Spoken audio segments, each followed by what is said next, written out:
तेज civils के platform पे आप सभी का स्वागत है। मेरा नाम है दिनेश टेकवानी और आज हम हमारी मैथ्स और रीजनिंग की लेक्चर सीरीज चल रही है उसका नेक्स्ट लेक्चर लेक्चर नंबर 10 यानी कि perimeter and area of plane figures, समतलीय चित्रों का परिमाप और क्षेत्रफल, इसके बारे में बात करने वाले हैं। ठीक है, बेसिकली आप सभी लोगों ने ये टॉपिक बचपन में पढ़ा होगा इजीली कि आयत का क्षेत्रफल, त्रिभुज का क्षेत्रफल, वही सब बातें हैं। और इन्होंने सिर्फ लिखा हुआ है समतलीय चित्र, यानी कि जो 3D डायग्राम्स होते हैं ना, जैसे कि गोला हो गया, घनाभ हो गया, घन हो गया, उन सब सवाल नहीं आएंगे, केवल प्लेन फिगर से ही सवाल आने वाले हैं। ठीक है, आप सभी को पता ही होगा कि इस लेक्चर से रिलेटेड जो हमारे वर्कशीट्स हैं, नोट्स हैं, वो टेलीग्राम चैनल पर अवेलेबल हैं। आपको उन्हें डाउनलोड करना है, प्रिंट करना है, फिर क्लास में बैठना है और साथ में प्रैक्टिस करनी है। ठीक है, इस टॉपिक की अगर इंपॉर्टेंस के बारे में बात करूं तो देखो, इससे एक क्वेश्चन आ ही जाता है, मतलब 3 साल में 2 बार आ जाता है, इस तरह का रेशो है। और आरएस प्रीलिम्स में तो आ ही जाता है हर साल, और अभी इस टॉपिक से सवाल बढ़ने की संभावना है। ठीक है, तो सबसे पहले हम क्या करने वाले हैं, सबसे पहले हम जितने भी प्लेन फिगर्स हैं उन सबके जो फॉर्मूले हैं वो देख लेंगे। देखो, इस चैप्टर में आपको थोड़े से फॉर्मूले रटने ही पड़ेंगे, क्योंकि मतलब मोस्ट ऑफ द फॉर्मूले तो आपको बचपन से याद ही होंगे, लेकिन कुछ फॉर्मूले ऐसे होंगे जो आपको रटने पड़ेंगे। ठीक है, मैं एक बार बता दूंगा कि वो फॉर्मूला कैसे बना है, लेकिन उसको कोई यूज नहीं है एग्जाम में कि वो फॉर्मूला कैसे बना है। ठीक है, आपको सिर्फ क्या करना है, वो फॉर्मूला रट लेना है। ठीक है, मैथ्स में सिर्फ कुछ ही पोर्शन होंगे जहां पर मैं आपको बोलूंगा रटना है। ठीक है, तो उसमें से एक पोर्शन है जिसमें भी सिर्फ फॉर्मूला रटना है, सवाल करने का प्रोसेस तो समझने वाला ही है पूरा। ठीक है, चलिए अब एक एक करके हम एक एक फिगर को लेते हैं, उसका क्या एरिया है, क्या पेरीमीटर है और उसमें क्या चीजें होती हैं वो समझ लेते हैं। ठीक है, सबसे पहला फिगर सबसे इजी, आयत यानी रेक्टेंगल। रेक्टेंगल क्या होता है, जिसकी आमने सामने की दो भुजाएं इक्वल हो और प्रत्येक एंगल 90 डिग्री का हो, पता होगा। ठीक है, इसमें देखो लंबाई L है, चौड़ाई अगर B है, ठीक है, तो इसका एरिया क्या होता है, L मल्टीप्लाई B, सबको याद होगा। और इसका जो पेरीमीटर होता है वो 2L प्लस B। अच्छा, पहले मैं आपको बता दूं एरिया और पेरीमीटर क्या होते हैं। ठीक है, एरिया जो ये अंदर का पोर्शन है ना, ये पूरा जो है ये एरिया है। ठीक है, और ये जो एरिया रहता है ना, ये हमेशा सेंटीमीटर स्क्वायर, मीटर स्क्वायर, यानी कि जो भी यूनिट है इसकी उसके स्क्वायर में रहेगा। ठीक है, और जो पेरीमीटर है, पेरीमीटर का मतलब है कि जो ये बाहर वाला पार्ट है ना, ये वाला पार्ट पूरा, ये पूरा पेरीमीटर होता है। ठीक है, कि अगर चारों तरफ चक्कर लगाओगे आप तो कितना हुआ, और ये नॉर्मल यूनिट यानी मीटर, सेंटीमीटर, किलोमीटर में ही रहेगा, स्क्वायर में नहीं रहेगा। ठीक है, चलो, आयत एंड रेक्टेंगल का एरिया हो गया L मल्टीप्लाई B, और जो परिमाप है पेरीमीटर हो गया वो 2L प्लस B। अब ये फॉर्मूला कैसे बना, दिख रहा होगा कि L और L है, ये भी B है, तो चारों को जोड़ लिया तो 2L 2B आया, 2 कॉमन ले लिया, L प्लस B आ गया। ठीक है, कोई यूज नहीं है इस चीज का, फॉर्मूला कैसे बना, फॉर्मूला याद रखना है बस। चलिए नेक्स्ट आ गया वर्ग। वर्ग यानी स्क्वायर। स्क्वायर और आयत में क्या अंतर है कि आयत में तो आमने सामने की भुजाएं ही बराबर होती हैं, और वर्ग में सारी भुजाएं समान होती हैं। ठीक है, और प्रत्येक एंगल 90 डिग्री का होता है। ये एक वर्ग है जिसमें ए क्या है, इसकी साइड्स है, डी इसका डायगोनल दिया है, कभी फ्यूचर में यूज आ जाए तो उस चीज के लिए। ठीक है, इस एरिया क्या होता है ए स्क्वायर, और परिमाप क्या होता है 4a। समझ रहे होंगे आप, अगर मैं यहाँ ए और ए रख दूं तो ए का स्क्वायर, यहाँ पर मैं ए और ए रख दो तो 2 टू 4 4a हो जाएगा। इस तरीके से ये फॉर्मूला बना है वर्ग का। ठीक है, आयत और वर्ग हो गए हमारे बेसिक 2 फिगर हो गए। अगली चीज हम त्रिभुज पे आ रहे हैं। ठीक है, त्रिभुज यानी ट्रायंगल। अब ट्रायंगल के भी कई टाइप्स हैं, उन कई टाइप्स के अकॉर्डिंग उनके अलग अलग फॉर्मूले हैं। सबसे पहले एक नॉर्मल ट्रायंगल, विषमबाहु त्रिभुज, जिसमें कोई भी भुजा आपस में बराबर नहीं है। तीनों भुजाएं क्या है, ए बी और सी है, और इसकी हाइट जो है वो h है। हाइट मतलब यहां से अगर मैं डालूं परपेंडिकुलर बेस पर तो ये हाइट होगी, इसकी क्या हो जाएगी, इस लंबाई हाइट हो जाएगी। देखो, ठीक है, इसमें b क्या है, बेस है, h हाइट है। ठीक है, पहले हम नॉर्मल फॉर्मूला समझते हैं। अगर बेस और हाइट दी हुई है किसी भी त्रिभुज की, चाहे वो विषमबाहु त्रिभुज हो या फिर कोई भी त्रिभुज हो, तो एक नॉर्मल फॉर्मूला है 1/2 b into H. 1/2 b into H यानी half of base multiply height. ठीक है, अब एक अलग कंसेप्ट समझते हैं, वो है ये s का कंसेप्ट। ठीक है, बचपन में आपने पढ़ा होगा पर बहुत से लोग उसको भूल गए होंगे। त्रिभुज के अंदर जो ये s है, ये क्या है, दैट इज परिमाप डिवाइड बाय 2। ठीक है, परिमाप क्या होता है, तीनों भुजाओं का योग a plus B plus C, यानी कि s क्या है, a plus B plus C upon 2, ये s है। ठीक है, अब इस s से हम एरिया कैसे निकालते हैं, तो उसका फॉर्मूला आपको याद ही करना पड़ेगा और कोई इसका इलाज है नहीं।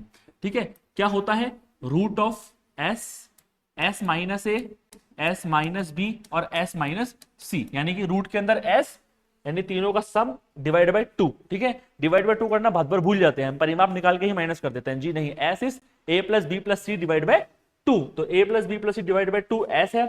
s में से a को माइनस करना है, b को करना है, c को करना है, सबको मल्टीप्लाई करके उसका रूट निकाल देना है, तो भी क्या आ जाएगा, आपका एरिया आ जाएगा। ठीक है, ये दोनों फॉर्मूले यूनिवर्सल हैं, हर टाइप के त्रिभुज में ये लग जाएंगे, ठीक है। इसलिए मैंने विषमबाहु त्रिभुज लिखा है कि चाहे दो भुजा इक्वल हो नहीं हो कुछ भी हो, ये दो फॉर्मूले यूनिवर्सल हैं। अगर बेस और हाइट है तो सीधे निकाल दो 1/2 इंटू बी इंटू एच। अगर बेस और हाइट नहीं है, तीनों भुजाएं हैं, तो इससे निकाल लो root of S, S minus A, S minus B, S minus C. चलिए अब एक और ट्रायंगल के बारे में समझ लेते हैं, वो है आपका इक्विलेटरल ट्रायंगल यानी कि समबाहु त्रिभुज। समबाहु त्रिभुज क्या होता है? जिसकी तीनों भुजाएं क्या है? इक्वल है और इसकी हाइट है h। तो अगर मुझे h निकालना है पाइथागोरस थ्योरम से। अब पाइथागोरस थ्योरम क्या होती है भाई?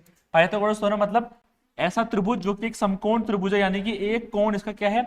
समकोण है, ठीक है। ये इसका विकर्ण है, ये इसका आधार है, ये इसकी हाइट मान लो या a मान लो। तो पाइथागोरस में होता क्या है कि जो आपका ये 90 डिग्री का एंगल है, इसके जब सामने वाली जो भुजा है ना, ये इसका स्क्वायर इज इक्वल्स टू बाकी दो बची हुई स्क्वायर के सम के इक्वल होता है। आई होप आप सभी ने पढ़ा हुआ होगा, ठीक है, आप सभी ने ये पढ़ा हुआ होगा। ये कहां लगता है? ये लगता है आपके समकोण त्रिभुज के अंदर, ठीक है। अब क्योंकि यहां पर एक समकोण त्रिभुज बन रहा है ना, देखो ये वाला, इसलिए ये फॉर्मूला लग के h की वैल्यू √3/2/a आ गई, जो हमने सॉल्व करके निकाल ली, ठीक। क्यों सॉल्व करा, कैसे करा, वो दिमाग नहीं लगाना, ठीक है। अब सिंपल सी बात, वही नॉर्मल फॉर्मूला तो यहां भी अप्लाई होगा, क्योंकि बेस क्या है इसका? a ही है, तो 1/2 इंटू a इंटू एच हो गया, ठीक है। अब सिमिलरली जब मैंने इस फॉर्मूले में पुट किया इक्विलेटरल ट्रायंगल में हर जगह a लिख के, तो मेरे पास ये आ जाएगा, क्या आ जाएगा? √3/4a²। ये भी आपको सीधे याद रखना है कि समबाहु त्रिभुज इक्विलेटरल ट्रायंगल का एरिया होता है √3/4a², सीधे याद रखना है, ठीक है। और इसका पेरीमीटर तो नॉर्मल सी बात है 3 हो ही जाएगा, तीनों भुजाओं को जोड़ेंगे a plus a plus a 3 है, लेकिन ये याद रखना है, बहुत इंपॉर्टेंट है, √3/4a²। चलिए ये हमारे दो त्रिभुज समझ लिया हमने, एक नॉर्मल त्रिभुज और त्रिभुज के अंदर एक समबाहु त्रिभुज। अब अगला त्रिभुज जो मैंने पहले ही बात कर ली, वो है समकोण त्रिभुज, यानी कि जिसका एक एंगल 90 डिग्री का है, ये इसकी बेस है, ये इसकी हाइट है और ये इसका डायगोनल है, ठीक है। तो फॉर्मूला तो वही है normal 1/2 into B into H वाला, और अगर आप इसमें भी चाहो तो वो वाला फॉर्मूला भी लगा सकते हो, ठीक है, एस माइनस ए माइनस बी वाला। लेकिन अगर आपको पता है कि ये समकोण त्रिभुज है, तो वहां पर आपके पास क्या होगा? बेस और हाइट होगी ही होगी, क्योंकि बेस और हाइट इसकी भुजाएं हैं, ठीक है। और परिमाप नॉर्मल है, तीनों को जोड़ देंगे b plus S plus D, normal, कुछ अलग बात नहीं है इसके अंदर। चलिए अब हमारे नेक्स्ट फिगर की ओर चलते हैं, जो है पैरेललोग्राम यानी कि समानांतर चतुर्भुज। अब ये समांतर चतुर्भुज क्या होता है? आयत का ही भाई है। आयत क्या था? आमने सामने की भुजाएं बराबर हैं, समानांतर हैं और प्रत्येक एंगल 90 डिग्री है। बस अंतर कहां है? समानांतर चतुर्भुज के अंदर प्रत्येक एंगल 90 डिग्री का नहीं होता है, यानी कि कोई एंगल होगा 90 डिग्री नहीं होगा, ठीक है। तो समानांतर चतुर्भुज में क्या होगा? बस आमने सामने की भुजाएं बराबर होंगी और समानांतर भी होंगी, लेकिन कोई भी एंगल 90 डिग्री का नहीं होगा, ठीक है। ये आपका समानांतर चतुर्भुज हो गया। इसकी ये भुजाएं a और a, सामने वाली b और b है। अब देखना इसमें हाइट भी है, हाइट इसकी निकालनी पड़ेगी h, ठीक है। उसमें क्या होता था? आयत में l और b को ही मल्टीप्लाई करते थे, लेकिन यहां पर क्या करना होगा? हमने जहां हाइट निकाली है, जिस बेस पे हाइट निकाली है, उससे मल्टीप्लाई करेंगे, तो क्या हो जाएगा? a मल्टीप्लाई h, और पेरीमीटर तो वही रहेगा 2a प्लस बी, जैसे वहां पर 2l प्लस बी था, ठीक है। कुछ नई बात नहीं है। आगे चलते हैं। समचतुर्भुज यानी कि रोम्बस क्या है? जैसे कि जो अंतर आपके आयत और समानांतर चतुर्भुज में है ना, सेम अंतर आपके वर्ग और समचतुर्भुज में है। यानी क्या कि वर्ग के अंदर चारों भुजाएं समान थी, इसमें भी चारों भुजाएं समान है। वर्ग में प्रत्येक एंगल 90 डिग्री का था, लेकिन यहां पर क्या है? कोई भी एंगल 90 डिग्री का नहीं है, ठीक है। इसका कैसे निकालते हैं फॉर्मूला? इसके फॉर्मूला के लिए हमें इसका चाहिए होता है विकर्ण, डायगोनल। इसके दो विकर्ण हैं d1 और d2, तो फॉर्मूला क्या होगा?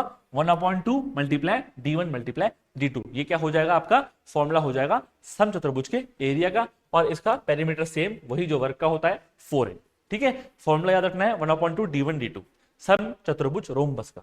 नेक्स्ट अब बात करते हैं समलंब चतुर्भुज, ट्रेपेजियम की। तो समलंब चतुर्भुज क्या है? अपने आप में एक अलग चीज है। समलंब चतुर्भुज का सिंपल सा मतलब है कि जो आमने सामने वाली भुजाओं का एक युग्म, आमने सामने वाली भुजाओं का एक युग्म समानांतर होगा। यानी क्या है? इसमें ए बी और सी डी ये समानांतर है, लेकिन ए डी और सी बी क्या है? समानांतर नहीं है। अच्छा, आपको सिंपल समानांतर का मतलब क्या होता है? दो ऐसी लाइन है जो कभी एक दूसरे को नहीं काटती, चाहे कितना ही वो सामने चल ले। जैसे रेल की पटरियां होती है ना, वो समानांतर होती हैं, ठीक है। सबको पता होगा, पर फिर भी मैंने एक बार रिकॉल करवा दिया।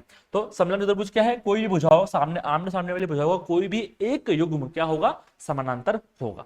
लेकिन वो भुजाएं समान नहीं होंगी, भुजाएं अलग अलग ही होंगी। जैसे यहाँ ए है तो ये बी है, ठीक है। अब देखो इसके फॉर्मूले के लिए भी हमें क्या निकालनी पड़ती है? हाइट निकालनी पड़ती है। इसका फॉर्मूला होता है a plus B divide by 2 multiply H, यानी कि जो दो भुजाएं आपकी समानांतर है, उन दो भुजाओं का एवरेज निकालना है एक तरीके से a प्लस बी बाई 2 और हाइट से क्या कर देना है, मल्टीप्लाई कर देना है, तो आपके समलंब चतुर्भुज का एरिया आ जाएगा। ये फॉर्मूला कैसे बने, क्यों बने, इसमें दिमाग मत लगाओ तो ये अच्छा रहेगा, ठीक है। और इसका पेरीमीटर नॉर्मल है, चारों भुजाओं को जोड़ दो, A B plus B C plus C D plus A D, ठीक है। नेक्स्ट चलते हैं, एक फिगर हमने ले लिया है जस्ट कि अगर कभी ये आ भी जाए तो, वो है समषटभुज। समषटभुज का मतलब क्या है, जिसकी 6 भुजाएं हैं और 6 की 6 भुजाएं क्या है, सेम है। देखो 1 2 3 4 5 6 भुजाएं हैं इसकी, ठीक है। अब इसका अंदर कुछ भी नहीं, बस भुजाएं हैं। इसका फॉर्मूला कैसे बनता है, अब देखो समचतुर्भुज में अगर आप देखोगे ना ध्यान से, तो आपको 6 वो मिल जाएंगे, 6 आपको इक्विलेटरल ट्राइंगल मिल जाएंगे इसके अंदर। तो इक्विलेटरल ट्राइंगल मिल जाएंगे 6 वही ए साइड के। तो इक्विलेटरल ट्राइंगल का एरिया क्या था हमारा, इक्विलेटरल ट्राइंगल का एरिया था √3/4 ए स्क्वायर था। क्या था, √3/4 ए स्क्वायर। अब क्योंकि 6 है इसके अंदर, तो 6 से मल्टीप्लाई कर देंगे, तो क्या आ जाएगा 3√3 ए स्क्वायर बाई 2, इसका फॉर्मूला आ जाएगा। ये फॉर्मूला ऐसे बना है, हमें लेकिन याद ही रखना है कैसे बना है, एक बार बता दिया समझ के, ठीक है, साइड में रखो। फॉर्मूला याद रखना है समचतुर्भुज का 3√3 ए स्क्वायर अपॉन 2, ठीक है। और 6 से इसका परिमाप हो जाएगा, नॉर्मल सी बात। अब ये 9 चीजें पढ़ रही है। अब मेरी बात समझो, यहां से लेकर यहां तक, 6 से लेकर 9 तक जो है ना, बहुत ही रेयर संभावना होगी कि इस पे सवाल आएगा, ठीक है। बहुत रेयर संभावना है कि 6 से 9 तक का सवाल आएगा, लेकिन हमें सिर्फ इसका फॉर्मूला याद रखना है। प्रैक्टिस में हम एक आधा कर लेंगे, क्योंकि इस पे सवाल आएगा भी तो सीधा फॉर्मूला बेस्ड सवाल आएगा, ज्यादा घूम फिर के नहीं आएगा। तो फॉर्मूला याद होगा, आप इजीली कर लोगे। तो ये चारों के फॉर्मूले आपको याद रखने हैं, ये भूलने वाली चीज है। बाकी तो हमें क्या रहता है, याद जनरली रहता ही है, लेकिन इनका हमें याद नहीं रहता, खास करके ये तीनों का, ठीक है। तो इन समानांतर कुछ अलग है ही नहीं, जैसे आयत का था वैसे ही था, लेकिन इनका कई बार क्या हो जाता है, हम भूल जाते हैं, तो इनको आपको याद रखना है। चलिए, बाकी इन शुरू के जो 5 हैं इन पे तो अच्छे खासे सवाल आएंगे, और अब जो हम पढ़ रहे हैं इन पे भी अच्छे खासे सवाल आने की पूरी पूरी संभावना बन जाती है। अब हम आगे बढ़ रहे हैं वृत्त पे, यानी सर्कल पे। सर्कल में आपको पता होगा वृत्त की त्रिज्या और डायमीटर का कंसेप्ट। जैसे ये एक वृत्त है, ये वृत्त का केंद्र है, तो यहां से कोई भी जो भुजा जोड़ रही है वो आर है, और इस भुजा को अगर मैं पूरा कर दूं यहां तक, तो ये पूरा क्या है, इसका डायमीटर है। और डायमीटर क्या होता है, equals to 2r, double of त्रिज्या होता है, ठीक है, सबको पता होगा पहले से ही। चलिए, अब एक वृत्त है, उसमें त्रिज्या r है। वृत्त का क्षेत्रफल क्या होता है, पाई आर स्क्वायर। पाई का मतलब क्या होता है, 22/7 या फिर 3.14। जनरली हम यही यूज करेंगे, स्पेशली सवाल में दिया हुआ होगा या फिर कोई सॉल्व नहीं होगा तो वो वाला भी कर सकते हैं, ठीक है। तो सबसे पहली बात, वृत्त का क्षेत्रफल सबको याद होगा, पाई आर स्क्वायर। वृत्त का परिमाप 2πr, ठीक है, सबको याद होगा आई होप। कैसे बढ़ना फॉर्मूला, दिमाग नहीं लगाना, ठीक है। आगे चलते हैं, वृत्तखंड। वृत्तखंड का मतलब क्या होता है, मान लो ये एक वृत्त है, तो इसका कोई एक पोर्शन ऐसे, इसका अगर आपसे कभी एरिया पूछ ले तो ये कैसे निकालते हैं, तो जो पोर्शन ये बन रहा है ना, इसका कोई एंगल बन रहा होगा, दैट इज थीटा, ठीक है, एंगल बन रहा होगा वो थीटा है। तो नॉर्मल क्या निकाल देते हैं, नॉर्मल जो एरिया है वो पाई आर स्क्वायर है। अब क्योंकि हमें सिर्फ इतने का निकालना है, तो थीटा अपॉन पूरा कितना है, ये 360 डिग्री है, तो थीटा अपॉन 360, बस खत्म, ये बन गया formula, pi R square theta upon 360। अगर कोई वृत्तखंड दिया हुआ है उसका आपको निकालना है तो, ठीक है। ये अच्छे से पढ़ लेना, अभी तक इस पर सवाल आया नहीं है, और ये एक प्रोबेबल सवाल आने वाला फिगर है, ठीक है। चलिए, अब हम पॉलीगॉन्स पे जाते हैं। पॉलीगॉन्स का मतलब होता है कि किसी एक फिगर के अंदर दूसरा फिगर, उसको बोलते हैं हम पॉलीगॉन, ठीक है। तो 3 पॉलीगॉन मैंने यहाँ पे दिए हुए हैं जो कि इंपॉर्टेंट है, इसके अलावा एक आधा हम सवाल में देख लेंगे और इनके अलावा भी, ठीक है। चलिए, पहला जो है पॉलीगॉन, वो है वृत्त के अंतर्निहित वर्ग। देखो ये ध्यान से समझ लेना, ये मुझे पता है कि यहां तक तो 95% बच्चों ने पहले से पढ़ रखा होगा। ये हम पढ़ते तो हैं बचपन में, पर भूल जाते हैं क्योंकि इतना यूज ये आता नहीं है, ठीक है। तो अब हम सबसे पहले बात कर रहे हैं कि ये एक वृत्त है, इसके अंतर्निहित एक वर्ग है, वर्ग और वृत्त, ठीक है। ढंग से बना नहीं है पर कोई बात नहीं, हमें तो समझना है केवल, ठीक है। ये मान लो सेंटर है, अब ये अगर सेंटर है तो ये पूरी क्या हो जाएगी, 2r हो जाएगी, ठीक है ना। और अगर आप जब पाइथागोरस थ्योरम से निकालोगे तो ये भुजाएं हमारे पास √2r और √2r आ जाएगी। इसका मतलब क्या हुआ कि जो आपके वर्ग की भुजा है वो और वृत्त के क्षेत्र, वृत्त की जो त्रिज्या है उसमें रिलेशन आ गया, a इक्वल्स टू √2r। अब अगर मुझे वर्ग का क्षेत्रफल निकालना है इन टर्म्स ऑफ वृत्त की त्रिज्या, ठीक है, वर्ग का क्षेत्रफल इन टर्म्स ऑफ वृत्त की त्रिज्या, तो वर्ग का क्षेत्रफल क्या होता है, a स्क्वायर होता है, ठीक है।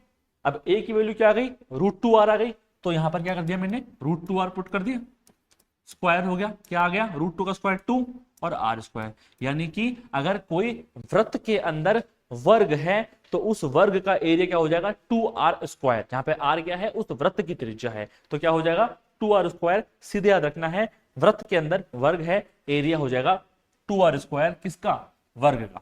ठीक है, चलिए पहली चीज समझ गए आप, वृत्त के अंदर वर्ग समझ गए।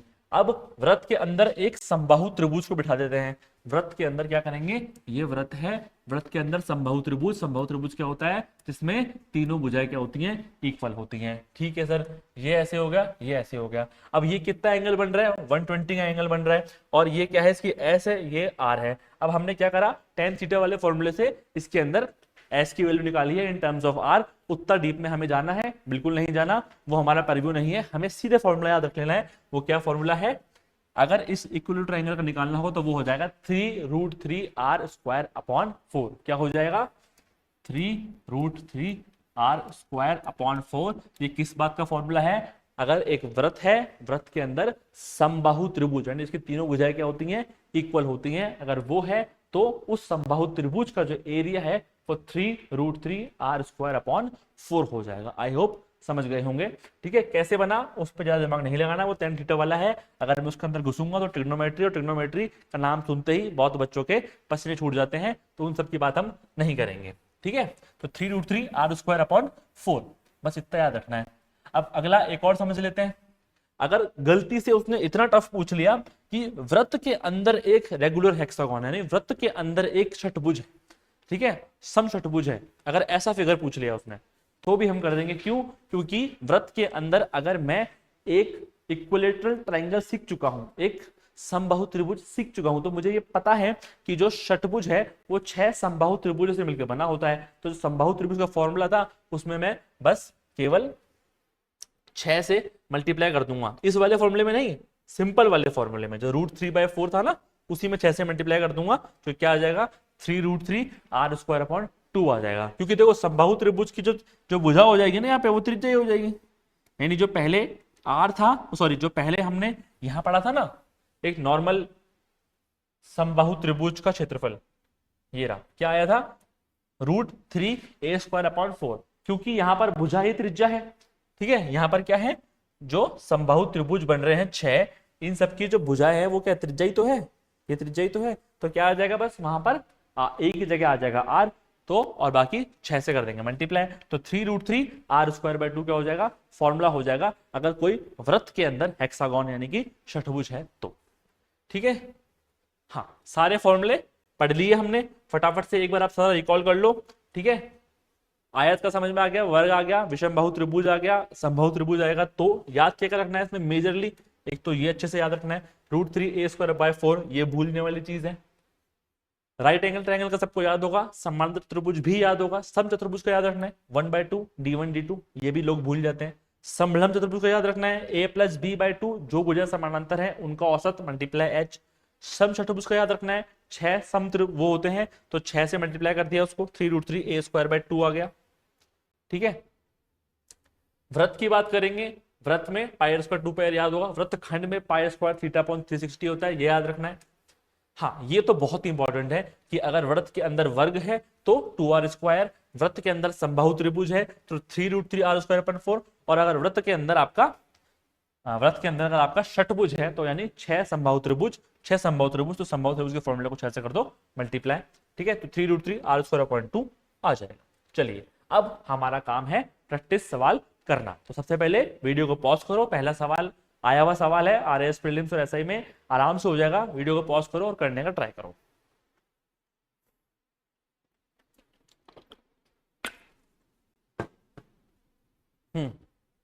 आई होप अपने सवाल करने का ट्राई किया होगा। क्या कह रहा है सवाल भैया?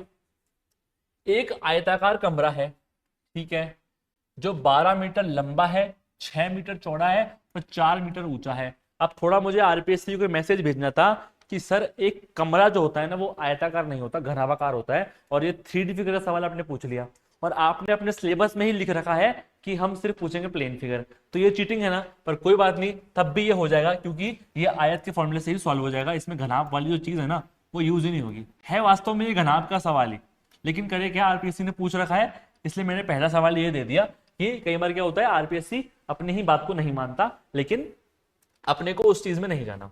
ठीक है, एक आयताकार कमरा है, 12 मीटर लंबा है, 6 मीटर चौड़ा है और 4 मीटर ऊंचा है। देखो एक चीज आपको याद रखनी है हमेशा ये कि ये एच है, ये हाइट है। अब एल और बी आप किसी को भी मान लो, उससे फर्क नहीं पड़ेगा। ठीक है, लेकिन एच इसी को मानना है, क्योंकि हाइट ऐसे ही होती है हमेशा, ऐसे या ऐसे नहीं होगी। ठीक है, बाकी आप एल और बी किसी को भी मान लो, चाहे इसको एल मान लो, इसको बी मान लो, उसको बी एल मान लो, कोई खास फर्क नहीं पड़ेगा। ठीक है, लेकिन एच इसी को मानना है। ये एल है, ये बी है, ये एच है। एक तरह से ये मान लो आपके 6 आयत बन रहे हैं। ठीक है, अब 12 मीटर लंबा है, एल क्या है 12 मीटर है, 6 मीटर चौड़ा है, बी क्या है 6 मीटर है, और जो हाइट दी हुई है वो 4 मीटर दी हुई है। ठीक है सर, इसमें दो दरवाजे, प्रत्येक 2 मीटर और 1 मीटर के, और दो खिड़कियां हैं 1.5 मीटर की और 1 मीटर की। दरवाजे हैं और खिड़कियां हैं। ठीक है, कितनी कितनी है उनका साइज दे दिया आपको। यदि दीवारों पर रंग करवाना है, सबसे पहली बात क्या है, केवल दीवारों की बात कर रहा है, छत की और जमीन की, यानी जो बेस है और जो छत है इसकी बात नहीं कर रहा, चारों दीवारों की बात कर रहा है। किसकी बात कर रहा है, चारों दीवारों की बात कर रहा है। चारों दीवारों पे कलर करवाना है, कलर करवाने का आपको रेट दी हुई है, तो आपको पता करना है कि पेंट करवाने में कितना खर्चा आएगा। ठीक है, पहला कंसेप्ट क्या समझना है, दीवार जो अगर मैं बोल रहा हूं तो इस दीवार में जो चारों दीवारों का एरिया निकालना है उसमें कैसे कैसे यूज होगा वो समझना है मेरी बात। ठीक है, मान लो मैं एक इस दीवार की और एक इस दीवार की बात कर रहा हूं। इधर देखो ये दीवार किससे बन रही है, एच और एल से बन रही है, सेम सामने वाली भी एच और एल से बन रही है। एरिया क्या होता है, दोनों साइडों का मल्टीप्लाई, यानी कि एच मल्टीप्लाई एल। और कितनी दीवारें हैं, आमने और सामने दो दीवारें हैं ना इस साइज की, तो 2 से और मल्टीप्लाई कर दूं। ठीक है, प्लस अब एक दीवार ये सामने वाली और एक जस्ट इसके पीछे वाली। इस सामने वाली के अंदर क्या है, देखो ये बन रही है इससे और इससे, हाइट एच और ये बी, बेस से और हाइट से, यानी कि ये भी 2 है, 2 मल्टीप्लाई बी इंटू एच। समझ में आई बात, कैसे करा हमने। सबसे पहले तो ये समझना है कि दीवारों का निकालना कैसे है। ठीक है, तो दीवारों को कैसे निकालना है, एक दीवार एच और एल से बन रही है, एक दीवार बी और एच से बन रही है, और दो दीवारें हैं, 2 से मल्टीप्लाई कर दिया। अब 2h चाहो तो कॉमन ले लो, एल प्लस बी। ठीक है, 2 मल्टीप्लाई एच कितना था sir 4, L plus B 12 plus 6 कितना हो गया, 4 दूनी 8, 12 और 6 18, 18 पंजे 90, 18 चौकी 108, और ये 144। अब 144 मीटर स्क्वायर ये हमारा चारों दीवारों को आ गया। लेकिन उसने क्या बोला था, उसने ऐसे बोला था कि इसमें दरवाजे भी हैं खिड़की भी हैं। अब मुझे सिंपल सी बात बताओ, जब पेंट होगा तो खिड़की के ऊपर तो पेंट नहीं कर दोगे आप, ना ही दरवाजे के ऊपर पेंट करोगे। अब कई लोग बोलेंगे नहीं सर हमारे यहाँ दरवाजे भी पेंट होता है, अरे वो अलग पेंट होता है, उसको काउंट नहीं करना। ऐसे सवाल के अंदर खिड़की और दरवाजे को माइनस करना होता है। ठीक है, सिंपल सी बात। सबसे पहली बात, दरवाजे कितने हैं, 2 दरवाजे हैं, 2 बाय 1 का, तो एरिया कितना हो गया, 2 मल्टीप्लाई 1, 2 मीटर स्क्वायर ही हो गया। और 2 दरवाजे हैं तो 2 मल्टीप्लाई 2 कितना हो गया, 4 मीटर स्क्वायर। ये दरवाजों का हो गया भैया। खिड़की है 1.5 मीटर बाय 1 मीटर की, तो एरिया भी हो गया 1.5 मल्टीप्लाई 1, 1.5 ही हो गया। और 2 खिड़कियां हैं इसलिए 1.5 मल्टीप्लाई 2 कितना हो गया 3, यानी 4 मीटर स्क्वायर दरवाजे का एरिया है, 3 मीटर स्क्वायर खिड़की का एरिया है, दोनों को जोड़ लेंगे 7 मीटर स्क्वायर। अब 7 मीटर स्क्वायर क्या कर देंगे, इसमें से माइनस कर देंगे। 144 में से 7 कर तो कितने बचे 137, यानी इस एरिया पर पेंट होगा आपका 137 स्क्वायर मीटर पे। ठीक है, अब 137 स्क्वायर मीटर पे अगर पेंट होगा तो कितने रुपए ले रखा है, 15 रुपए दे रखा है, 137 मल्टीप्लाई 15, बस 15 चिकन 105, 15 45 तो 55, 20, 2055 रुपए आपके लग जाएंगे। ये रहा आपका 4th नंबर का। समझ में आ गया, पहला कंसेप्ट क्या समझना था, दीवारों का एरिया कैसे निकालते हैं। दूसरा कंसेप्ट क्या समझना था कि आपको दरवाजे और खिड़कियां माइनस करनी है। ठीक है, और फिर मल्टीप्लाई कर देना है बस। ठीक है, आई होप समझ में आ गया होगा। तो अगर गलती से आरपीएससी थोड़ा सिलेबस से बाहर भी चला जाए तो भी हमें डरने की जरूरत नहीं है, हम अपने नॉलेज से इसको कर सकते हैं। चलो अगला सवाल है, एक आसान सवाल है, वीडियो को पॉज करो, करने का ट्राई करो। चलिए, आई होप अपने सवाल करने का ट्राई किया होगा। क्या बोल रहा है, एक त्रिभुज की भुजाएं हैं 5, 12 और 13 इकाई। ठीक है, एक त्रिभुज बता दिया 5, 12 और 13। एक आयत बनाया गया है जिसका क्षेत्रफल त्रिभुज के क्षेत्रफल के बराबर है। इसकी चौड़ाई अगर 10 इकाई है तो आयत का परिमाप क्या है, हमेशा ये ध्यान रखना पूछा क्या है। ठीक है, आयत का परिमाप पूछा है आपको। एक त्रिभुज की साइड्स दे रखी हैं, त्रिभुज का क्षेत्रफल आयत के क्षेत्रफल के बराबर है, आयत की चौड़ाई दी हुई है, यानी पहले लंबाई निकालनी पड़ेगी, ठीक है, फिर उसके बाद परिमाप निकालना पड़ेगा। अब सबसे पहली बात, जिसको ये पता चल गया सवाल पढ़ते ही कि जैसे ही मैंने बोला कि एक त्रिभुज है 5 12 13, तो ये एक पाइथागोरस का ट्रिपलेट है, मतलब ये त्रिभुज एक क्या है, ये त्रिभुज एक समकोण त्रिभुज है। जिसको ये बात पता पड़ गई 5 12 13 देखते ही, उसको तो वेरी गुड, ठीक है, उसको तो वेरी गुड, आपको मैथ्स पहले से बहुत अच्छी आती है। तो ये क्या है, 13 है, ये 5 है, ये 12 है, या फिर किसी को भी 5 12 कर लो आप, ठीक है, लेकिन 13 वही रहेगा क्योंकि सबसे बड़ी भुजा विकर्ण होती है, ठीक है। पहली चीज ये, अगर जिसको पहले से पता है कि 5 12 13 पाइथागोरस ट्रिपलेट है, मतलब ये एक समकोण त्रिभुज है, ये आ गया, तो मतलब क्या है, ये बेस है, ये हाइट है, तो 1/2 इंटू बी इंटू एच, ठीक है, 6 पंजे 30, और ये जो एरिया निकला है त्रिभुज का, ये त्रिभुज का जो एरिया है वो आयत के एरिया के बराबर है, यानी L मल्टीप्लाई बी हमें दिया हुआ था 10, तो L मेरा आ गया 3, ठीक है, 3 इकाई आ गया। ये तो उनके लिए जिन्हें पता था। अब सर जिन्हें नहीं पता था कि ये 5 12 13 जो है एक समकोण त्रिभुज का वो है, नहीं पता तो क्या करें, नहीं पता तो भैया हमें पास नॉर्मल फॉर्मूला तो है ना। कौन सा वाला फॉर्मूला है नॉर्मल एरिया निकालने का, root of S, S minus A, S minus B, S minus C, इससे कर लो, सेम ही आंसर आएगा। पहले एस निकाल लो, तीनों को जोड़ के 2 का डिवाइड, 13 और 12 25, 25 और 5 30, 30 डिवाइड बाय 2 कितना होता है 15, ठीक है सर 15 होता है। अब कर लें, आजा भाई, हाँ, रूट ऑफ 15, 15 में से गए 5 10, 15 में से गए 12 3, 15 में से गए 13 2, ठीक है। सॉल्व कैसे करते हैं रूट को, इसको खोल के लिख लो 5 मल्टीप्लाई 3, इसको लिख लो 5 मल्टीप्लाई 2, इसको लिख लो 3, इसको लिख लो 2। देखो 2 5 का 1 5 बाहर, 2 3 का 1 3 बाहर, 2 2 का 1 2 बाहर, 5 3 15, 15 दूनी 30, वही आ गया। यानी अगर आपको पता है तो आपके 10 15 20 सेकंड बच जाएंगे, नहीं पता है तो 20 सेकंड ज्यादा लग जाएंगे। तो कोई लोड है, इसका मतलब क्या है कि हम सारे ट्रिपलेट याद कर लें, नहीं। अगर हमारे को पता है कि ये ट्रिपलेट है तो ठीक है, नहीं पता है तो ऐसे निकाल लेंगे, और क्या होगा, उस चक्कर में हम इतना लोड क्यों लें। तो इसका एरिया 30 मीटर आ गया था, और ये आपका आ गया था L मल्टीप्लाई बी कितना दिया हुआ है आपको, 10 दिया हुआ है, तो L मेरा 3 आ गया था, B मेरा 10 है। अब मुझे निकालना क्या है, परिमाप निकालना है। परिमाप का फॉर्मूला याद होगा 2L प्लस बी, तो लो 2 10 प्लस 3 13 दूनी 26। ये हो गया आपका सवाल, था ना आसान सवाल, केवल जैसे से बोलता जा रहा है वैसे वैसे करना है। फॉर्मूले अगर याद है तो कोई बड़ी चीज नहीं है, ये ट्रिपलेट वाली चीज जिसको आती थी वेरी गुड, नहीं आती थी कोई बात नहीं, ठीक है। सवाल तो कहीं नहीं रुकेगा हमारा, नॉर्मल नॉलेज से भी। तीसरा सवाल दिखने में काफी भारी भरकम सवाल, लेकिन अगर फॉर्मूले याद कर रखे हैं, पॉलीगॉन पढ़ रखा है, तो बहुत ही ईजी सवाल। करिए, वीडियो को पॉज कीजिए, करने का ट्राई कीजिए। आई होप आपने सवाल करने का ट्राई किया होगा। देखो ये सवाल आने से पहले ना आरपीएससी से ऐसी अपेक्षा नहीं थी कि वो पॉलीगॉन पे सवाल पूछेगा, ठीक है, लेकिन जब ये सवाल आ चुका है तो इसका मतलब ये है कि पॉलीगॉन पे भी सवाल आ सकता है, इसलिए हमने पॉलीगॉन वाले फॉर्मूले भी पढ़ लिए, ठीक है। तो कई बार क्या होता है, आरपीएससी अपने लेवल बढ़ा देता है, तो आपको उस लेवल को मैच भी करना है, उस लेवल से आगे भी चलना।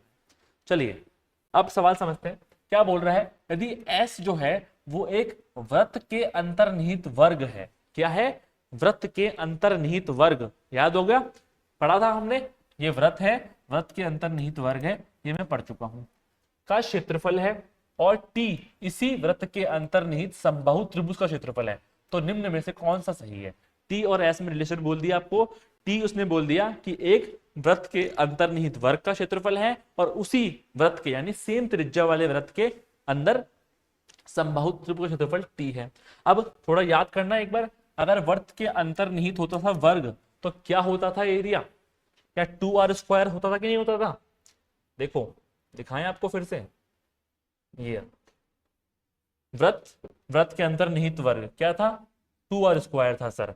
वृत्त के अंतर्निहित समबाहु त्रिभुज 3√3r², ठीक है, तो क्या था 2r² और 3√3r², तो s क्या है 2r² है, वहीं t क्या है 3√3r² है, ठीक है, समझ में आ गया। अगर फॉर्मूला याद है तो बहुत इजी है, बस यहां से r² की वैल्यू क्या आ गई s/2, ठीक है, लो अभी यहां पुट कर देते हैं r² की वैल्यू s/2, इसने किस तरह से पूछा है, इसने किस तरह से पूछा है देख लें हम एक बार।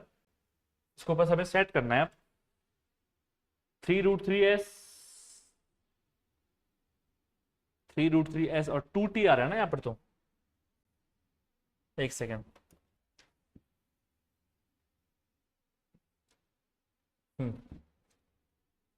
3√3r²/4,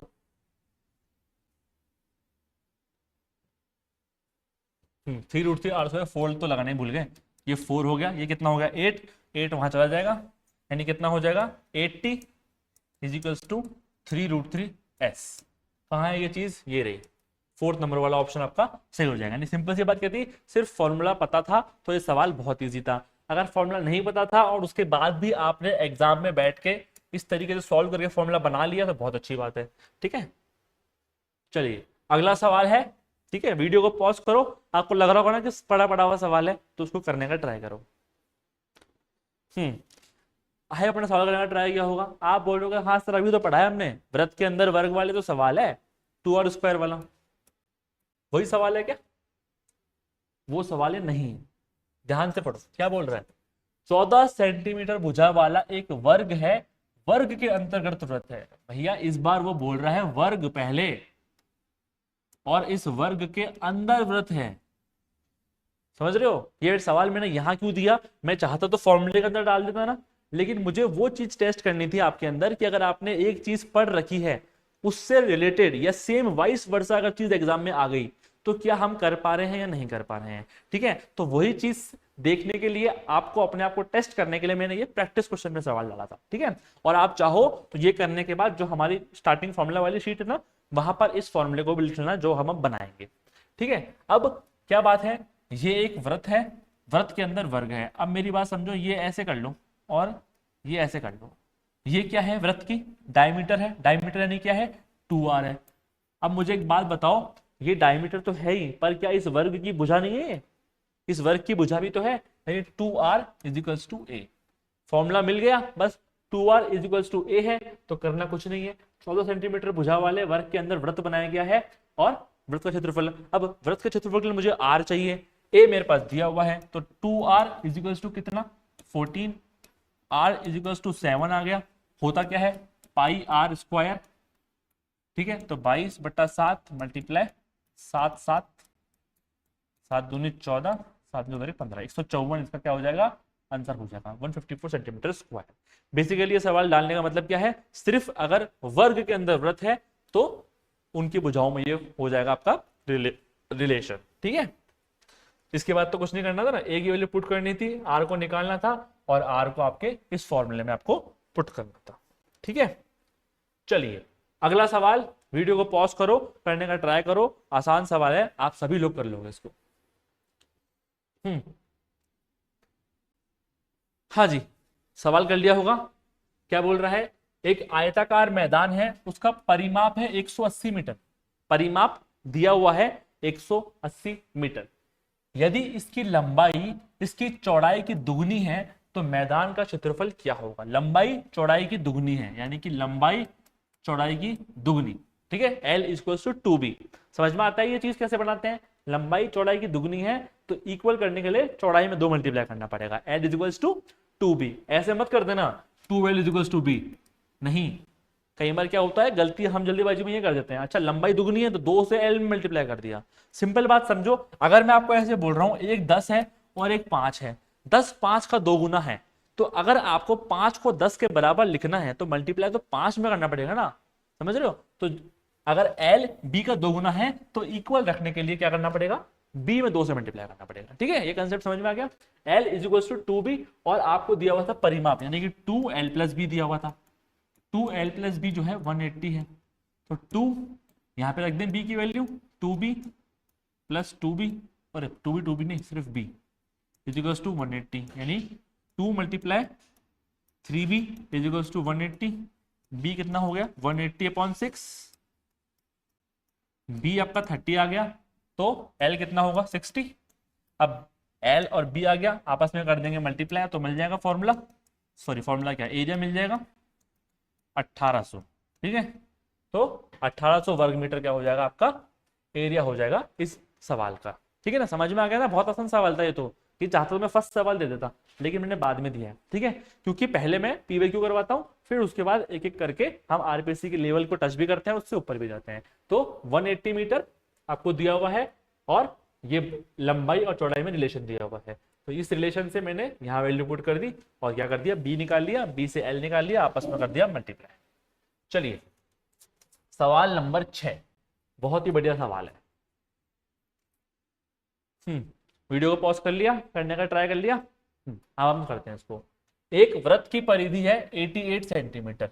वृत्त की परिधि क्या होती है, परिमाप। परिधि और परिमाप एक ही बात है, perimeter, that is 2 pi R. ठीक है, यानी आपको 2 पाई आर दिया हुआ है। अब बोल रहा है वृत्त में बनाए जा सकने वाले सबसे बड़े वर्ग, क्या बन रहा है, वृत्त में, वृत्त के अंदर वर्ग बन रहा है, नॉर्मल चीज जो हमने पहले पढ़ी थी। लेकिन एक वर्ड इसने यूज कर दिया, सबसे बड़ा का क्षेत्रफल क्या है। तो सर सबसे बड़ा वर्ग ही बनता है जब मैं ये वृत्त बना रहा हूं, एक वर्ग तो ये भी बन रहा है ना, लेकिन इसकी तो हम बात ही नहीं कर रहे हैं, क्योंकि क्या कर रहा है, टच नहीं कर रहा है वृत्त को। तो जो हमने पढ़ा है वो एक्चुअली में सबसे बड़ा वर्ग ही है। जो हमने पढ़ा है ना, वो एक वृत्त में बनने वाला सबसे बड़ा वर्ग ही है, क्योंकि ये इसके क्या कर रहा है, इसकी बाउंड्री को टच कर रहा है। ठीक है, इससे बड़ा वर्ग तो उससे बाहर चला जाएगा। ठीक है, इसलिए जो हमने पढ़ा है वो सबसे बड़ा वर्ग ही है। अब मुझे बताओ, वृत्त के अंदर वर्ग अगर है तो क्षेत्रफल क्या होता है, 2r²। क्या होता है एरिया, अरे आजा भाई, 2r²। ठीक है, तो मुझे क्या चाहिए, r चाहिए, वृत्त की त्रिज्या चाहिए, तो मैं निकाल लूंगा। मेरे पास परिधि है 2 पाई आर है, मेरे पास 2 पाई आर 88 है, तो 2 मल्टीप्लाई 22/7 मल्टीप्लाई आर बराबर 88। तो आर कितना हो जाएगा, 88 मल्टीप्लाई 7/22 गुणा 2।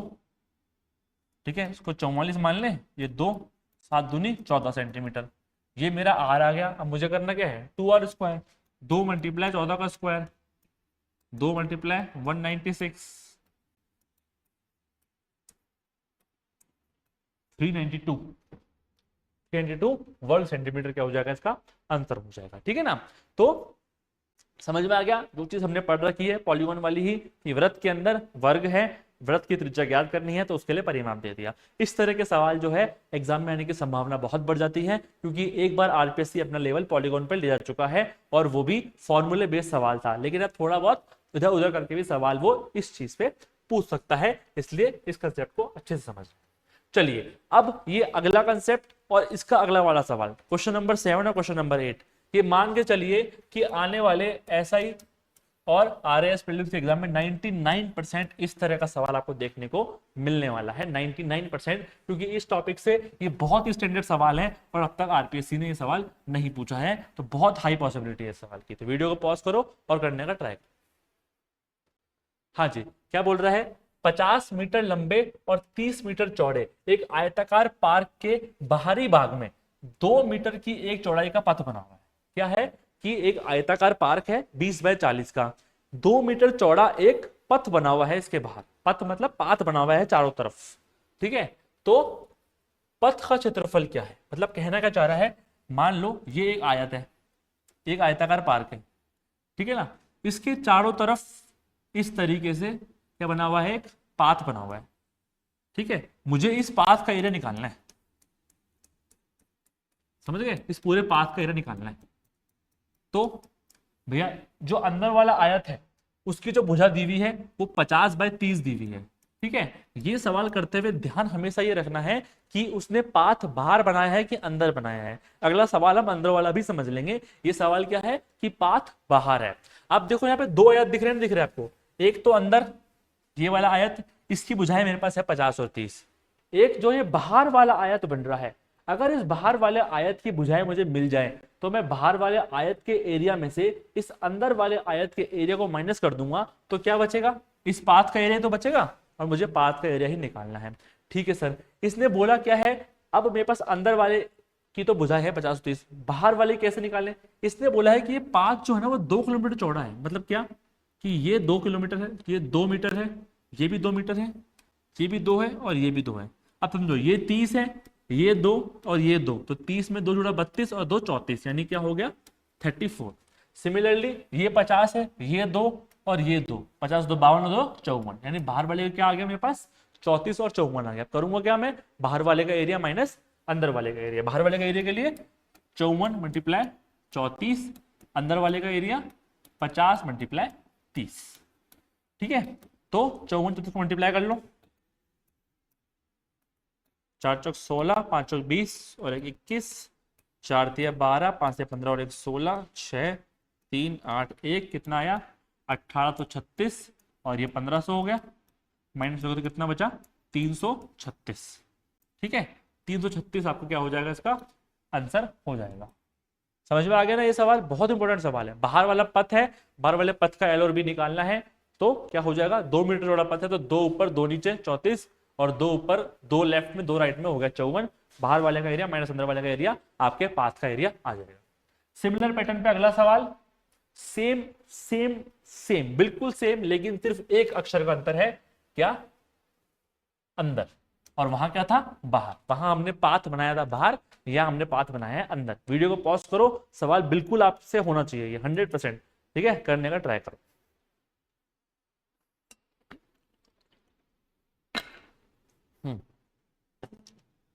हाँ जी, अब हम समझते हैं सवाल क्या था। वही चीज है, 2 मीटर का एक पथ है और 50/3 के इस बार अंदर बना हुआ है, यानी ये जो है ये 50/3 है, 50/30 है।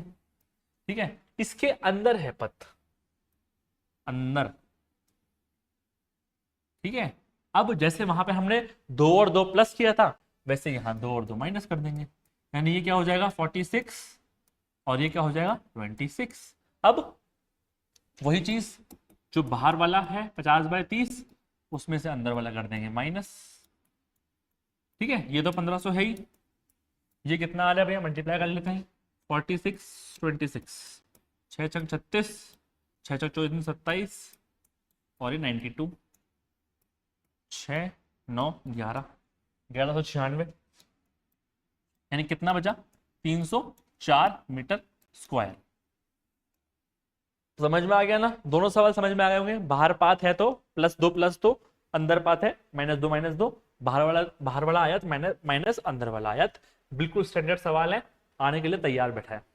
चलिए अगला सवाल, अब थोड़ा सा कितना आप विजुलाइज कर पाते हैं चीजों को, उस पर बेसिक सवाल है। इस टाइप का सवाल भी आने की संभावना काफी हाई है, अभी तक ऐसा कुछ नहीं आया आरपीएससी में। वीडियो को पॉज करो, करने का ट्राई करो। चलिए, आई होप आपने सवाल किया होगा। क्या बोल रहा है, यदि एक पहिया 88 किलोमीटर की दूरी तय करने में 1000 चक्कर पूरे करता है तो पहिए की त्रिज्या क्या है। अब कहीं लोग तो सवाल देख के समझेंगे अरे ना तो इसमें वृत्त है ना कोई फिगर है, ये क्या सवाल है कि भैया एक पहिया है वो 88 किलोमीटर दूरी तय कर रहा है और 1000 चक्कर लगा रहा है, त्रिज्या, तो त्रिज्या देख के पता चल अच्छा पहिया है, मतलब वृत्त की बात चल रही है। अब मुझे एक बात बताओ, जब एक गाड़ी चलती है, एक पहिया चलता है, तो उसका कौन सा पोर्शन जो है वो कवर कर रहा है एरिया, उसका परिमाप कवर कर रहा है। ठीक है, मतलब क्या हुआ कि जब ये पहिया चल रहा है तो जो ये इसका परिमाप है, जैसे ये एक चक्कर लगाएगा तो जितना इसने परिमाप है उतनी इसने दूरी तय कर ली। समझ में आ गया, एक चक्कर में परिमाप के बराबर दूरी तय करता है। तो मतलब क्या हुआ, 1000 चक्कर पूरे करे हैं 88 किलोमीटर के लिए, यानी कि पहली बात तो परिमाप, वो भी कितने चक्कर 1000 चक्कर, कितने पूरे कर लिए भैया 88 किलोमीटर।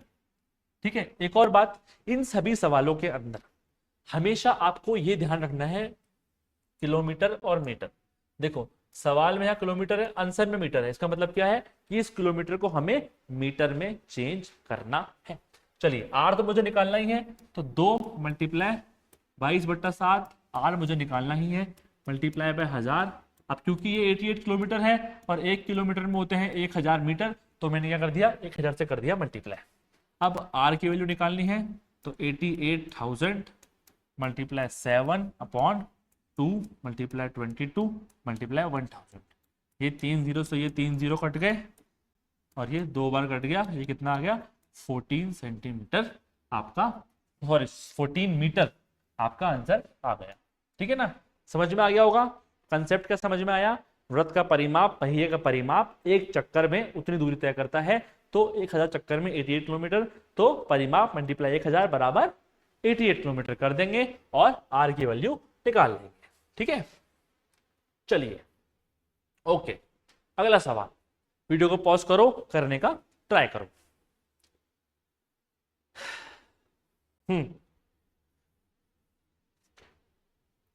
आई होप सवाल कर लिया होगा। फिर से हम एंड कर रहे हैं आयत से। क्या बोल रहा है, एक आयताकार पार्क है, इसकी लंबाई और चौड़ाई का अनुपात दिया हुआ है इस बार। ठीक है, लंबाई चौड़ाई नहीं दी हुई पर अनुपात दिया हुआ है, और रेशो वाला टॉपिक तो हम पढ़ ही चुके हैं। जब भी अनुपात में होगा तो हम क्या मान लेंगे, इसको x में मान लेंगे, यानी कि 3x और 2x। अब क्या बोल रहा है, यदि एक आदमी इसकी चार दीवारी के सहारे, ठीक है, और अब हिंदी वाले जो लोग पढ़ रहे हैं वो मुझे बताएंगे कि इसमें क्या लिखा हुआ है। तो ये चार दीवारी जो वर्ड लिखा है ये शुद्ध है कि नहीं है, तो ये अशुद्ध शब्द है, इसको भी शुद्ध कर लेना आप। ठीक है, ठीक है, चार दीवारी लिखा जाता है के सहारे 12 किलोमीटर पर आवर की रफ्तार से साइकिल चलाते हुए एक चक्कर 8 मिनट में अगर पूरा करता है तो पार्क का क्षेत्रफल क्या है। कितना अच्छा सवाल है कि पहले आपको लेंथ और ब्रेथ रेशो में दे दिया, फिर एक कंसेप्ट आपका चेक कर लिया कि अगर चार दीवारी के सामने कोई 12 किलोमीटर पर आवर से साइकिल चला रहा है। चार दीवारी मतलब क्या होता है, ये चारों तरफ, यानी कि परिमाप की बात कर रहा है वो, कि परिमाप को वो नाप रहा है एक तरीके से। परिमाप जितने डिस्टेंस तय कर रहा है 12 किलोमीटर पर आवर से, वो भी 8 मिनट के अंदर। कितने मिनट में, यानी कि मुझे टाइम दिया हुआ है 8 मिनट, स्पीड दी हुई है 12 किलोमीटर पर आवर, और जो डिस्टेंस है that is equal to perimeter. ठीक है, तो पार्क का क्षेत्रफल क्या है, पार्क का क्षेत्रफल निकालने के लिए मुझे पहले चाहिए एल और बी। ठीक है, एल और बी मुझे तब मिल जाएगा अगर मुझे पेरीमीटर मिल गया। तो पेरीमीटर निकालू यहां से मैं, डी याद होगा आपको एक formula, distance is equal to speed multiply time, या फिर speed is equal to D upon T. ये याद होगा आपको, नहीं होगा तो आगे हम करेंगे उसमें भी यूज हो जाएगा, पर ये पता होता है जनरली सबको, है ना। तो distance is equal to speed और टाइम, डिस्टेंस यानी कि पेरीमीटर, स्पीड कितनी है 12 किलोमीटर पर आवर।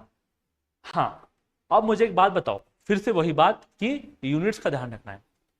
हमारा जो एरिया है वो मीटर के अंदर है, जो स्पीड दी हुई है वो 12 किलोमीटर पर आवर में दी हुई है, ये मिनट के अंदर है। तो करेंगे क्या, हम पहले किलोमीटर को मीटर में बदलेंगे और मिनट को कर देंगे आवर में चेंज। ठीक है, सेम यूनिट में सवाल चलेगा हमारा, ये ध्यान रखना। 12 किलोमीटर पर आवर अगर है तो किलोमीटर की जगह मैंने 1000 से मल्टीप्लाई कर दिया। ठीक है, टी कितना है आपका 8, क्योंकि 8 मिनट था। ठीक है, तो मुझे आवर में चेंज करना है। अगर मैं आपको बोलूंगा 15 मिनट को आवर में चेंज हो तो कैसे करोगे आप, 15/60 कर दोगे, क्योंकि एक आवर में 60 मिनट होते हैं, तो 15 मिनट में कितने आवर हुए, तो 15/60 करेंगे, डिवाइड करेंगे। ठीक है, तो 8/60। चलिए सॉल्व कर लेते हैं। 8 दूनी 16 और ये 1600 मीटर, ये आपका आ गया परिमाप। ठीक है, अब मुझे क्या करना है, पहले मुझे एल और बी निकालना है, तो फॉर्मूला लगा दूं, कितना होगा 3 2 5 10, एक्स की वैल्यू कितनी आ गई 160, तो कितना हो गया ये 16 48 480 और 320, यानी कि एल और बी को कर देंगे मल्टीप्लाई कर देंगे तो एरिया आ जाएगा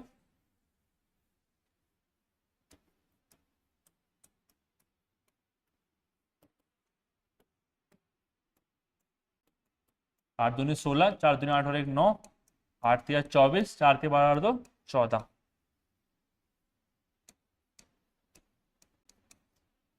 15,36,00, ये रहा फर्स्ट ऑप्शन, 15,36,00 मीटर स्क्वायर। समझ में आ गया, बहुत ही प्यारा सवाल था। 2-3 कंसेप्ट एक साथ चेक कर रहा है, रेशो वाला कंसेप्ट चेक कर रहा है, चार दीवारी पे अगर कोई चल रहा है तो वो परिमाप है ये चेक कर रहा है, मिनट में देके आपको किलोमीटर आवर में चेंज करना आ रहा है नहीं आ रहा है वो चेक कर रहा है। ठीक है, और उसके बाद नॉर्मल सवाल तो आप सॉल्व कर ही रहे हैं। ठीक है, तो इसी के साथ जितने पॉसिबल सवाल थे एज ऑफ नाउ इस टॉपिक से वो हमने कर लिए हैं। आपको आगे भी इस टॉपिक के अंदर प्रैक्टिस करनी है, क्योंकि एन नंबर ऑफ सवाल से। देखिए, जो हमने शुरू में फॉर्मूले पढ़े थे उसमें से मैंने इन सब में सवाल क्यों नहीं करवाया, क्योंकि इनसे सवाल आने की संभावना बहुत कम है, और आएगा भी तो सीधे फॉर्मूला बेस आएगा, आपको सिर्फ फॉर्मूला याद रखना है।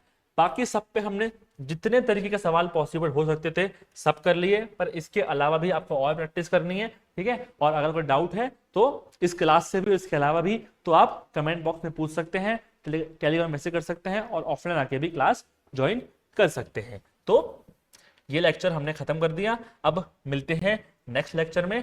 ठीक है, thank you for watching the lecture, thank you so much.